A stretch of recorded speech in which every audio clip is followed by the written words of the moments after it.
What is OS. तो आज हम बात करने वाले हैं व्हाट इज ओएस। ओएस है आपका operating system.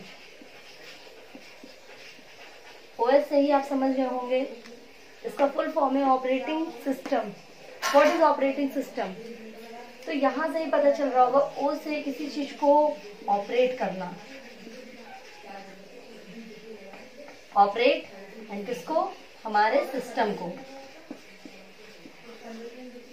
What is operating system means operate system, मतलब कि सिस्टम को ऑपरेट करना। Clear guys. एक डेफिनेशन है, operating system is an software act as an interface between the computer component hardware and the user. अब ये मैंने definition बता दी, बट आई होप आपको समझ में नहीं आई होगी। तो चलिए इसको समझते हैं कि कैसे ये वर्क करता है। What is operating system. Suppose that ये हमारा एक सिस्टम है, ठीक है।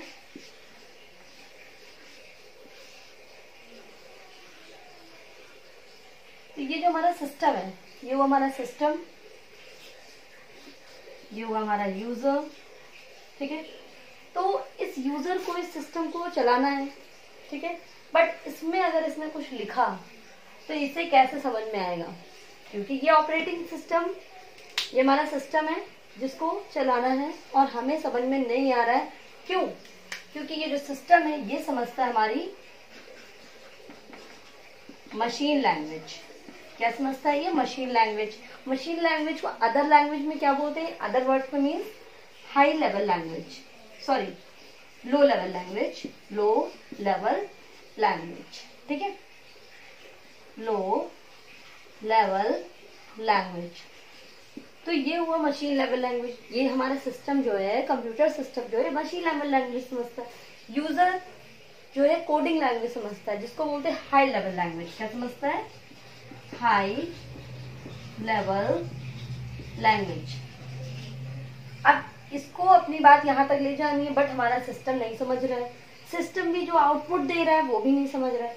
तो यही से हमारा स्टार्ट होता है ऑपरेटिंग सिस्टम, ठीक है। तो एक जो है, अब इसको समझाने के लिए हमारा आया ऑपरेटिंग सिस्टम, जो क्या करता है, हाई लेवल लैंग्वेज को कन्वर्ट करता है, ट्रांसफर करता है या ट्रांसलेट करता है मशीन लेवल लैंग्वेज में, और मशीन लेवल लैंग्वेज को करता है हाई लेवल लैंग्वेज में, जिससे कि यूजर इजिली इसकी बात को समझ पाता है और हमारा कंप्यूटर भी हमारे दिए गए इनपुट को इजिली समझ पाता है।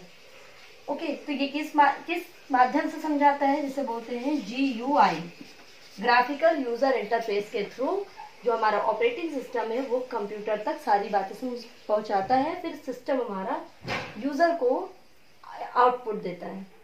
It is called operating system. तो आप बहुत ही इजी वे में समझ गए होंगे, जो ट्रांसलेट करता है, ठीक है, GUI के थ्रू।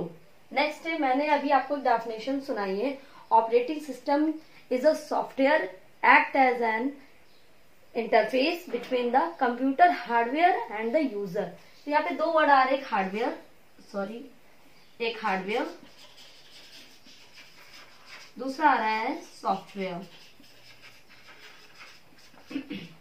तो ये हार्डवेयर क्या है? हार्डवेयर देख लीजिए, आपका CPU, ठीक है, आपका ये खुद का computer and keyboard, mouse etcetera, ठीक है। नेक्स्ट आपका सॉफ्टवेयर क्या है? सॉफ्टवेयर देख लीजिए, विंडोज, गेमिंग एंड एप्लीकेशन, ठीक है। ऐसे बहुत से सॉफ्टवेयर है। तो ये हुआ सॉफ्टवेयर एग्जांपल एंड ये हुआ हार्डवेयर एग्जांपल। क्लियर? तो ये हुआ ऑपरेटिंग सिस्टम, आप समझ गए। अब देखिए, जब ऑपरेटिंग सिस्टम आ गया तो इसके कुछ ना कुछ एडवांटेज होंगे और कुछ ना कुछ डिसएडवांटेज होंगे। तो फर्स्ट हम बात कर लेते हैं एडवांटेज की। अगर हम एडवांटेज की बात करें तो हमारा फर्स्ट एडवांटेज है यूजर फ्रेंडली। क्या हो गया ये? User friendly. यूजर फ्रेंडली कैसे है? अब ये हम और आप हैं जो हम इससे फ्रेंडली हो गए। आज आप इस पे गेम भी खेल सकते हो, वीडियो भी बना सकते हो, कोडिंग भी कर सकते हो, MS Excel, Word, Libre Office कुछ भी चला सकते हो। तो अब आप इसके फ्रेंड बन चुके हो, तभी तो आप चला रहे हो किसके थ्रू, ऑपरेटिंग सिस्टम के थ्रू। नेक्स्ट है यूजर फ्रेंडली के साथ ease of use, ease of use. Ease of use means suppose that आप एक डेवलपर हैं और आपने कुछ गेम बनाए, कुछ सॉफ्टवेयर बनाया, कुछ एप्लीकेशन बनाए, तो आप इजीली इस पे एक्सेस करा सकते हो। क्यों? ऑपरेटिंग सिस्टम के थ्रू। अगर ऑपरेटिंग सिस्टम नहीं होता ट्रांसलेटर, तो आप इसकी लैंग्वेज समझ ही नहीं पाते। ठीक है, तो इसीलिए ईज ऑफ यूज हो गया। अब हम कुछ भी बनाएंगे और हमें समझ में आएगा, हमें आउटपुट दिखेगा एक्चुअली। क्लियर? तो ये हो गया ease of use. Sorry guys, यहाँ पे थोड़ा सा प्लेस कम होने की वजह से। नेक्स्ट आपका मेमोरी मैनेजमेंट। Memory management. अब आपका ये memory management means operating system को पता है हमें किस चीज को कितनी मेमोरी एलोकेट करानी है।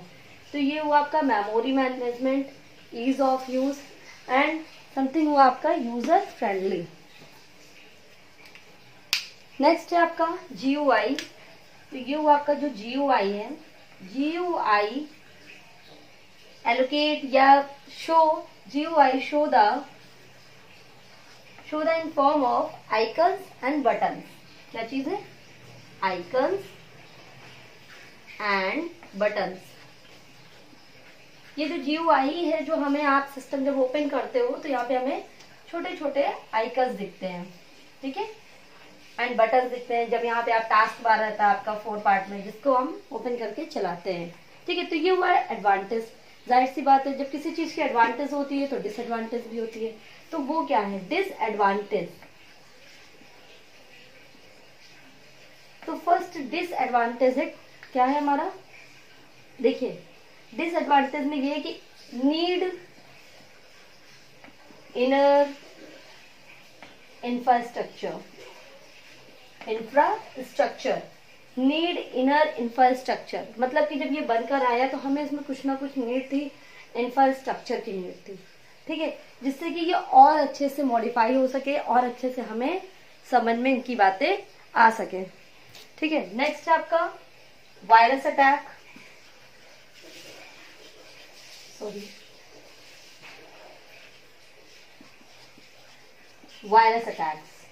वायरस अटैक इजीली हो जाता था हमारे विंडो पे, जिससे कि जो भी विंडोज सिक्योरिटी थी वो इजीली वो ब्रेक कर सकता था। तो ये हुआ वायरस अटैक। तो नेक्स्ट हमारा डिसएडवांटेज है रिबूटिंग अ सिस्टम। रिबूटिंग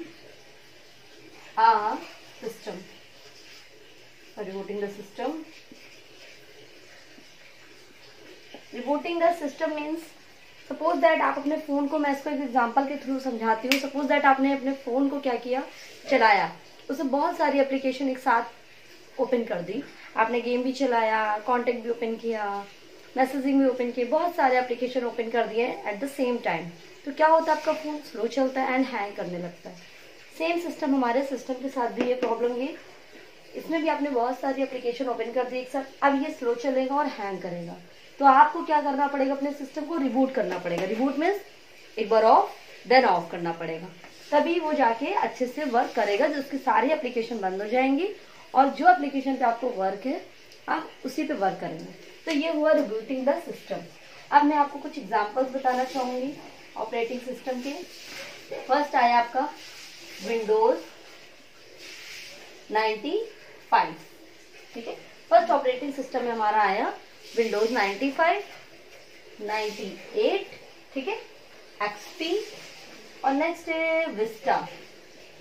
तो ये हुए हमारे एग्जाम्पल। तो आई होप आपको पूरा का पूरा ऑपरेटिंग सिस्टम समझ में आ गया होगा। एनी क्वेश्चन हो आपका जो आपको नहीं क्लियर हो या आपका खुद का कोई क्वेश्चन हो, कमेंट बॉक्स में कीजिए, मैं उसका रिप्लाई दूंगी, आंसर दूंगी। आई होप आपको वीडियो अच्छी लगी होगी और प्लीज लाइक शेयर सब्सक्राइब करना ना भूलें। Thank you so much guys.